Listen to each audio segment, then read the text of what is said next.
So today we will have general properties of groups. तो इसमें theorem 1 है हमारे पास, the identity element in a group G is unique. Solution में लिखेंगे if possible let e and e dash be two identities in G. हमने unique होता है वन एंड ओनली वन, लेकिन हमने वन ना लेके हमने कितने ले लिए, we have taken two identities, one is e and other is e dash in a group G. As e is identity in G, तो आइडेंटिटी की तो आप प्रॉपर्टी जानते हैं कि आइडेंटिटी के साथ कोई भी एलिमेंट मल्टीप्लाई होता है तो आपके पास वही एलिमेंट आ जाता है। तो अब यहाँ पे ई आइडेंटिटी है, तो इसके साथ कोई भी एलिमेंट अगर आप मल्टीप्लाई करेंगे तो हम अकॉर्डिंग टू यहाँ पे हम करेंगे इसके साथ ई डैश मल्टीप्लाई मीन्स ई dash E dot E dash, क्योंकि ई आइडेंटिटी है तो हमारे पास रिजल्टेंट कितना आएगा, ई डैश आएगा, and it is also e dash dot e is identity, तो it is equal to e dash. ठीक है, और इसको हम नाम कर देते हैं 1। अब दूसरी तरफ से हम लिखेंगे कि as E dash is identity, क्योंकि ई डैश भी आइडेंटिटी है, तो ई डैश के साथ कोई भी एलिमेंट सपोज वो ई है मल्टीप्लाई होगा लेफ्ट चाहे राइट, तो वो भी क्या आ जाएगा, आइडेंटिटी कौन है ई डैश, तो अब क्या आ जाएगा हमारे पास ई, क्योंकि आइडेंटिटी नहीं आता, जो दूसरा एलिमेंट होता है वो आएगा। अब फ्रॉम फर्स्ट एंड सेकंड देखो, this is e dash E, this is again E dash ई, तो ये दोनों बराबर हैं, right hand side left hand side बराबर है तो राइट हैंड साइड भी बराबर होगी। तो first and second implies that e is equal to e dash. तो hence identity element in a group G is unique. तो ये सिंपल सा था कि एक बार हमने ई को आइडेंटिटी माना, दूसरी बार किसको माना, ई डैश, क्योंकि दोनों ही आइडेंटिटी थे, लेकिन बाद में प्रूव कर दिया कि दीज टू आर सेम, कोई दो नहीं है, ये एक ही है। तो identity element in a group G is unique. अब नेक्स्ट थ्योरम है थ्योरम सेकंड, और you can say property second, the inverse of each element in a group is unique. अगर ए कोई एलिमेंट है तो उसका इन्वर्स एक ही होगा, वन एंड ओनली वन। तो क्योंकि अब यहाँ पे इन्होंने ग्रुप का नाम नहीं दिया तो हम खुद ही लिख लेते हैं let G be a group, and इसकी एक आइडेंटिटी ले लेते हैं ई बी आइडेंटिटी इन जी। अब कोई भी एलिमेंट ले लेते हैं, let a belongs to G, a is any element in G, if possible let b and c be two inverses of a in G. A के दो इन्वर्स ले लिए, बी भी ए का इन्वर्स है और सी भी ए का इन्वर्स है। देखो इन्वर्स की प्रॉपर्टी होती है कि अगर ए का इन्वर्स बी है, इफ़ ए एलिमेंट और इसका इन्वर्स बी है, तो A B is equal to B a किसके बराबर होगा, आइडेंटिटी के बराबर। तो वो ही हमने लिख लिया कि दीज आर द इन्वर्सेस, तो A B is equal to B A is equal to e, क्योंकि बी ए का इन्वर्स है। सिमिलरली सी को भी हमने सपोज कर लिया कि C is inverse of A, तो A C is equal to C A is again equal to E. अब हम कंसीडर कर लेते हैं, लेट कंसीडर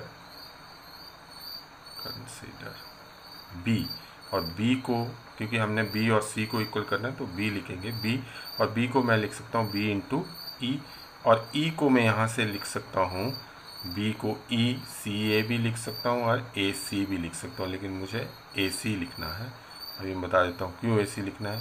अब ड्यू टू एसोसिएटिविटी हम बी ए को इधर लिख सकते हैं ब्रैकेट में, और सी को यहाँ पे कौन सी प्रॉपर्टी यूज़ की हमने, associativity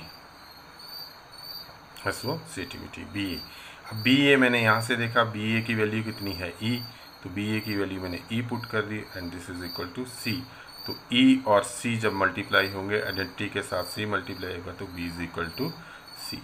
therefore inverse of an element is unique. आपने अच्छे से लिख लेना इसको, समझा क्या बात। हमने यहाँ पे b is equal to B E लिखा, b और ए सी लिखा, सी ए लिखेंगे तो गड़बड़ हो जाएगी, आप लिखेंगे ए सी और ए यहाँ पे ले आएंगे और B A C, and you will get this is property 3। Now come to the property 3, theorem 3, in a group G, अब ग्रुप का नाम दे दिया हुआ है, in a group G A inverse whole inverse के बाद ऊपर एक और inverse is equal to A for all A belongs to G. B inverse B हो जाएगा, सी इनवर्स सी हो जाएगा। तो प्रूफ में लिख लेंगे कि G is a group and A belongs to G। अगर A बिलोंग्स टू G है और G इज़ ए ग्रुप, तो this implies that A inverse भी किसका एलिमेंट हो जाएगा, A इनवर्स भी G का एलिमेंट हो जाएगा। And A into A inverse, ये प्रॉपर्टी है, is equal to A inverse into A is equal to E। Similarly A inverse G का एलिमेंट है, A inverse belongs to G, therefore A inverse whole inverse भी किसका element होगा, G का। जो हमने A के लिए लिखा वही किसके लिए लिख लिया, A इनवर्स के लिए। Now A inverse into A inverse whole inverse, ये किसके बराबर होगा, A inverse whole inverse into A inverse, और ये किसके बराबर होगा, E के बराबर। वही लिखा A B is equal to B A is equal to E, because A inverse का इनवर्स कौन है, A inverse whole inverse. Now consider,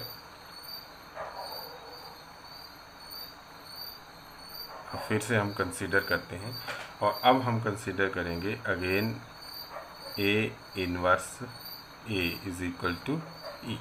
ठीक है, A इनवर्स हमने पहले लिखा, जहाँ A इनवर्स लिखेगा उसी के लेफ्ट में हमने मल्टीप्लाई कर देना A inverse whole inverse into A inverse into A is equal to A inverse whole inverse into E। Groups में कैलकुलेशन में ध्यान रखना, अगर लेफ्ट में मल्टीप्लाई किया तो लेफ्ट में ही करेंगे दोनों साइड, राइट में किया होगा तो राइट में ही करेंगे। अब एसोसिएटिविटी से हम इन दोनों को इकट्ठा लिख सकते हैं, A inverse inverse into A inverse, इसको ऐसे लिख लेते हैं, into A is equal to A inverse inverse into E। E के साथ कोई भी एलिमेंट मल्टीप्लाई हो तो वो एज इट इज ही आ जाता है। Now A inverse and A inverse inverse, A inverse inverse किसके बराबर होगा, E के बराबर। तो this is E into A, this is A inverse inverse, तो E into A is A is equal to A inverse and inverse.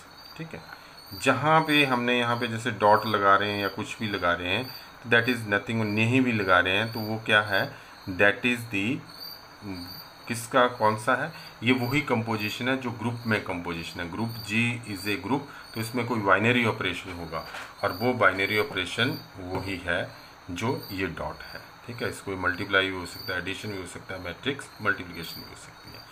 तो अगर नहीं भी लगाया जाए तो अंडरस्टूड होता है कि इसके बीच में क्या है, एक बाइनरी ऑपरेशन, लेकिन आपने डॉट इसमें लगाना जहाँ भी मल्टीप्लाई हो रहा है, कंपोजिशन हो रही है। तो this is the theorem number 3। अब नंबर 4 एक और प्रॉपर्टी है हमारे पास, if G is a group then A B product type में है, whole inverse is equal to B inverse A inverse for all A B belongs to G। This law is known as reversal law, इसको reversal law भी कहते हैं। Let A comma B belongs to G, G के दो element हैं, and E B identity in G। तो A के inverse को हम A इनवर्स लिखेंगे और B के इनवर्स को हम B इनवर्स लिखेंगे। Now we want to prove that A B inverse ये होगा, तो हम लिखेंगे A B we will consider into B inverse A inverse, direct ही शुरू कर सकते हैं, this is equal to this, इनका प्रोडक्ट। अब हम इसको लिख सकते हैं due to associativity property A B inverse into A inverse. इसके बीच में अंडरस्टूड है, इन एलिमेंट के बीच में कंपोजिशन हमारी चल रही है। A B इनवर्स क्या हो जाएगा, identity element into A inverse. अब आइडेंटिटी एलिमेंट को किसी के साथ ही मल्टीप्लाई करो तो A आ गया इंटू A इनवर्स, और वो हमारे पास क्या बन गया, E। तो हमारे पास आ गया A B, अब लिख लेते हैं B inverse A inverse is equal to E। ठीक हो गया। अब हम लिखते हैं दोबारा से कि B inverse A inverse into A B। No, B inverse A inverse into A B is equal to B inverse, this is A inverse A into B, this is associativity. आप यहाँ पे लिखेंगे एसोसिएटिविटी। यहाँ पे भी आपने जब इसको इस तरह से किया तो आप लिख सकते हैं एसोसिएटिविटी। रीज़न आपने ज़रूर देना क्यों ऐसा लिखा, अब क्योंकि A is an inverse of A, तो B A inverse is E and this is B। किसी के साथ भी मल्टीप्लाई करोगे तो B inverse B and this is E, तो आपके पास आ गया B inverse A inverse into AB is equal to. अब देखो अगर हम इसको और इसको कंपेयर करें, this is first and this is second, अगर मैं इसको कैपिटल ए लूँ और इसको बी लूँ तो this is A B is equal to E and this is B A is equal to E. तो ए बी और बी ए दोनों क्या आ रहे हैं ई। अगर मैं लिखूँ कि A B is equal to B A is equal to E, तो मैं कहता हूँ कि ए का इन्वर्स कौन है बी, या फिर बी का इन्वर्स कौन है ए। तो इसका मतलब ए बी का इन्वर्स कौन है B inverse A inverse. This implies that first and second implies that A B inverse is equal to B inverse A inverse. समझा गई बात?